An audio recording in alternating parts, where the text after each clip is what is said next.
watch what he does. It's not a detailed process. We don't want any research. You're talking about your roundtable. That's all it is. And if anybody from a library, I'll tell about that. Also, the library wants a 10-minute spot. We'll do the same thing at a subsequent meeting. Just get a hold of me. That's all it is. You talk for 10 minutes and wait, you're on. Well, Rich, thank you very much for the invitation. I'm the president of the Richmond Civil War Roundtable. My predecessor, Uli Bauman, is also online, so she can correct anything that I screw up on. The Richmond Roundtable was started in 1951. It is our belief that we were the second roundtable in the country after Chicago, which was the first. I'm a VMI guy, so I'm proud to say that the Chicago Roundtable was started by a VMI graduate from Houston, Texas. This roundtable is the fifth roundtable that I've belonged to. I was the president of the Cadet Civil War Roundtable at VMI.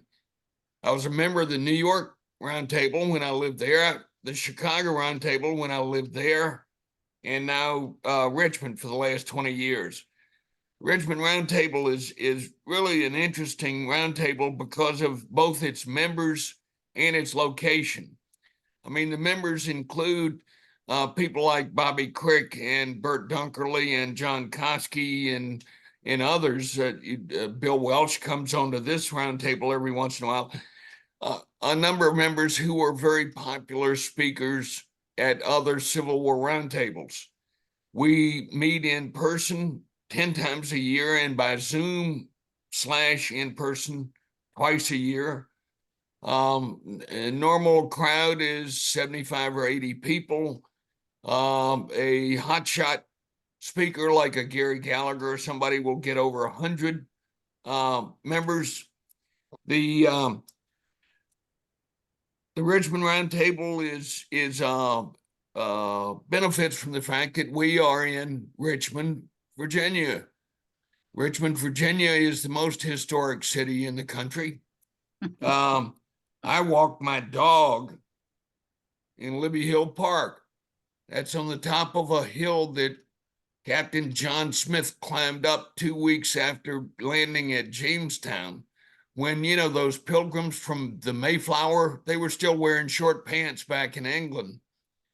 I buy my gasoline down the hill at an Exxon station that 160 years ago was a slave jail. I used to work at the Tredegar Iron Works. I live in a house that Bobby Crick helped me on the history of it. Those of you who have been to Cold Harbor know the Garthright House, which was one of the major features of both the Cold Harbor and Gaines's Mill battlefields. There were twin sisters who were Garthrights, and one of them was married to the guy who built this house. Her eldest son was sent to VMI during the war and fought in the Battle of Newmarket.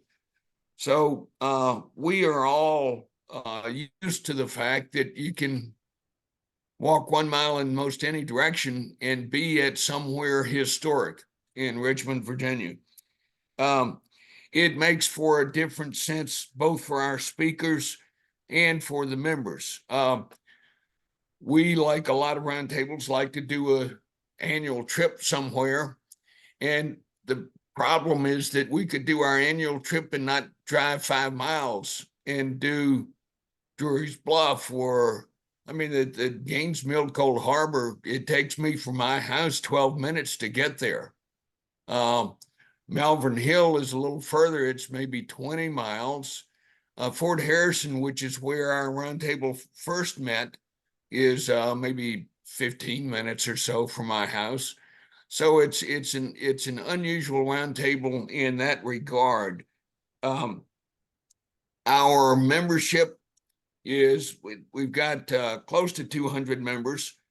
The like most roundtables, it is dominantly white males, but an increasing number of females coming to the roundtable.